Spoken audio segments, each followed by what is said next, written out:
Hello, welcome everybody again. This is Ron talking to you from the Erasmus Academy recording studios in Brooklyn, New York. And we have as our guest today CJ. And we're looking at a passage from Rainer Maria Rilke. It's a good name for practicing how German R's sound, actually. But as you may know, his dates are 1875 to 1926. He was born in Prague. And he's one of the most well-known and beloved German poets writing in German, from sort of Bohemian Austrian background. And he's actually thought of as one of the most lyrically gifted German poets. He writes both verse and this highly poetic prose, and somewhat mystical in that sense. And he sort of represents a transition between the traditional and the modernist German literature. So as a transitional figure, you might think of in music maybe someone playing this kind of role is Gustav Mahler. So very interesting section. Again, as this week, as all weeks, we are going to have 5 segments, and this will be focusing on this one passage of Rilke's. And we're going to start out a little bit differently this time in looking at some of the vocabulary that will occur in the passage that we're going to look at. And the focus is particularly on the change of adding a prefix onto a main verb.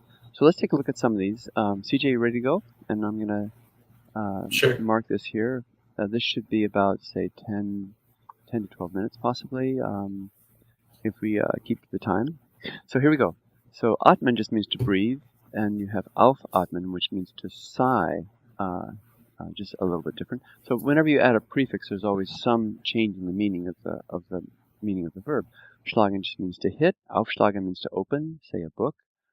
Beschließen, to decide. Gehen. Now this is sometimes the prefixes are predictable as to the changes they're going to make with a verb, but sometimes not so much. But in this case, gehen means to go. Ausgehen, aus means out, so to go out.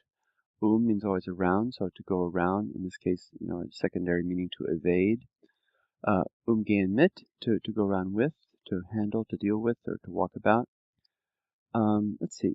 Haben just means to have. Lust haben, to want to do something. So let's look up here. Brechen, and this is a very clear difference. And by the way, this list is interesting because it gives you the vowel change for the 3 principal parts. So this infinitive, which is a strong verb because it changes its vowel from this present tense to the past, is brechen, brach, gebrochen.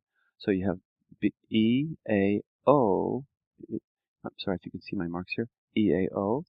So that's the vowel pattern, and the whole verb system. You can say anything about.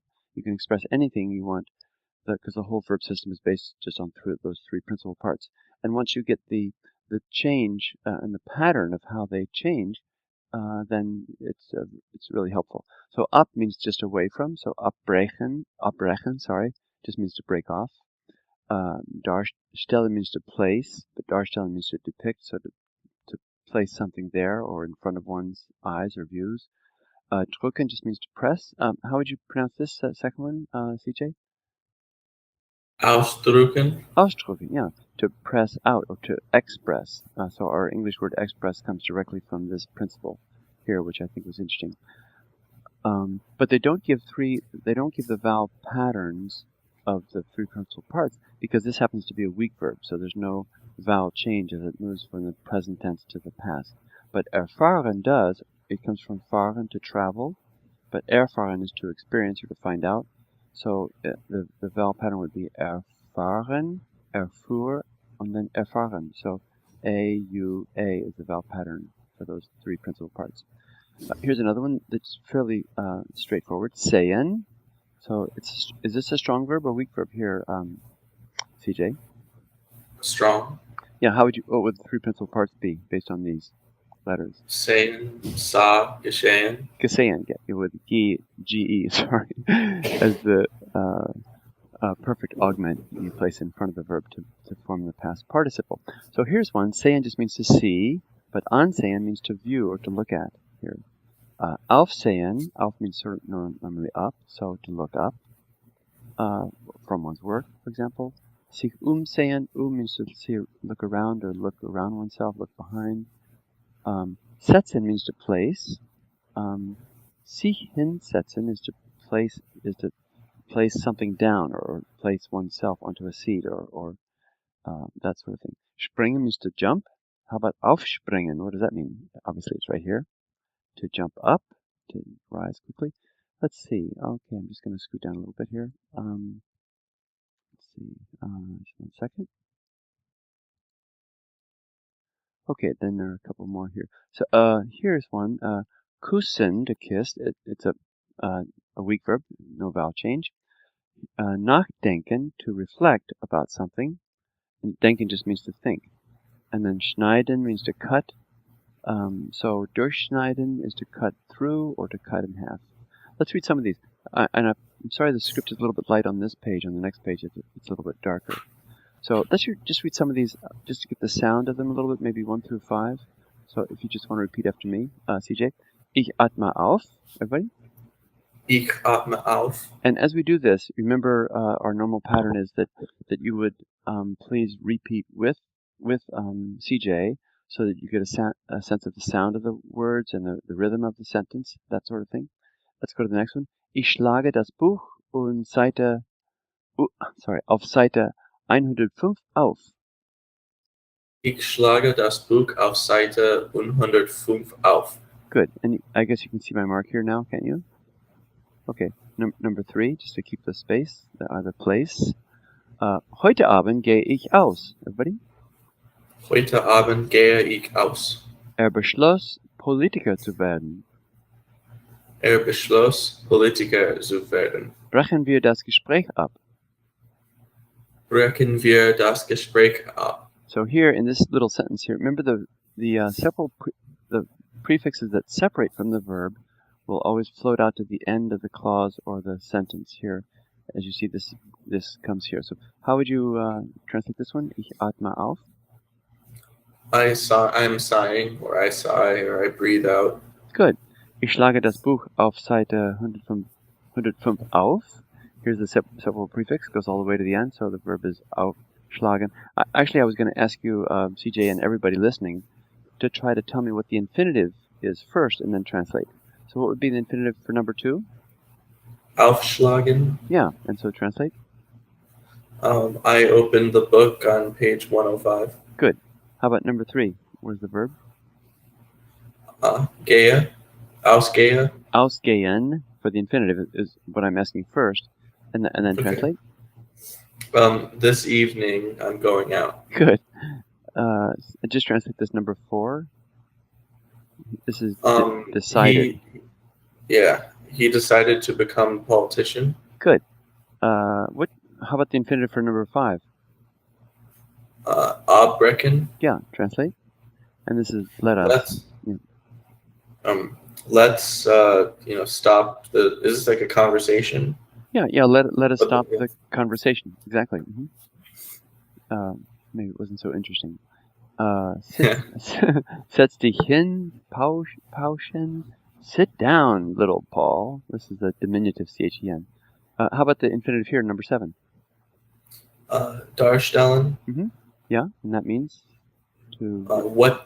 to depict. Yeah, that's right. Mm-hmm. Translate. What does the image depict? Good. How about the verb for infinitive for 8? Ausdrücken. And translate?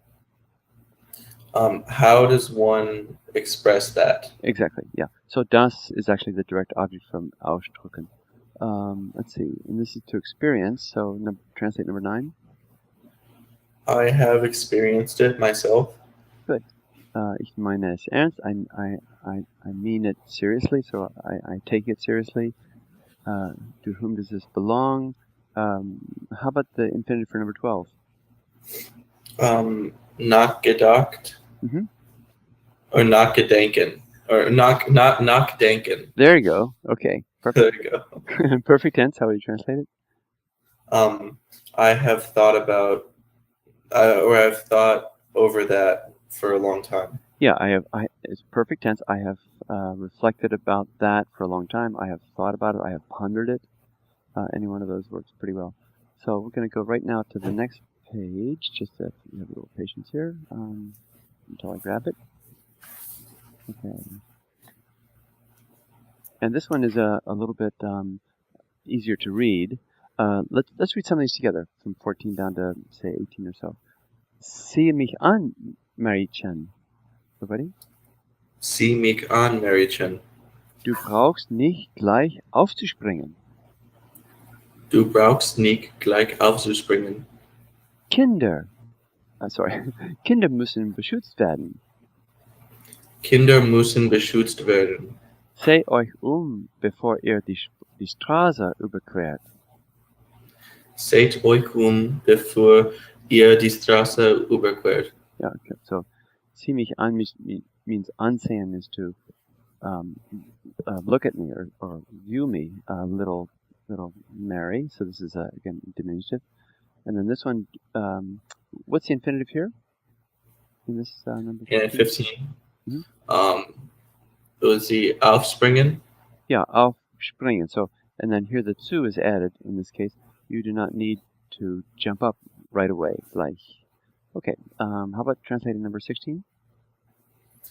Children must be protected. Good. How about 17? So this would be kind of like look around yourself before you cross the street. Yeah, and this is actually the reflexive pronoun, which you may or may not need to include in your translation. Yourselves or something. Yeah, so it's just basically look around. In this case, you don't have to translate the reflexive pronoun before you cross the street, right? And 18 is, let's just read these out loud. Ich schneide es mitten durch, everybody. Ich schneide es mitten durch. Ich werde versuchen, das Problem zu umgehen. Ich werde versuchen, das Problem zu umgehen. Ich fahre jeden Morgen an dem Haus vorbei. Ich fahre jeden Morgen an dem Haus vorbei. What's the infinitive number 18, everybody? Durchschneiden. Yeah, to cut through. Good. How about infinitive for number 19? Let's see, versuchen or umgehen. For this one here. Yeah, umgehen. Umgehen simply. Okay. And then where is the separable prefix in number 20, everybody? When I say everybody, obviously CJ is answering, but I hope you're thinking with him. Beifahren. Yeah. For by is the separable prefix. And the infinitive is, as you just said, for by fahren, to drive by. So translate. 20? Yeah. Okay. I drive by the house every morning. Perfect. Yeah. Okay, so that's our little preview of some of the vocabulary and some of the uses of the prefixes with infinitives to change verbs slightly. And so that's the end of our first segment, and we're going to come back and actually get into the text, Rilke's text, in the next segment. So hope you join us for then, and have a great day. Thanks. Bye-bye.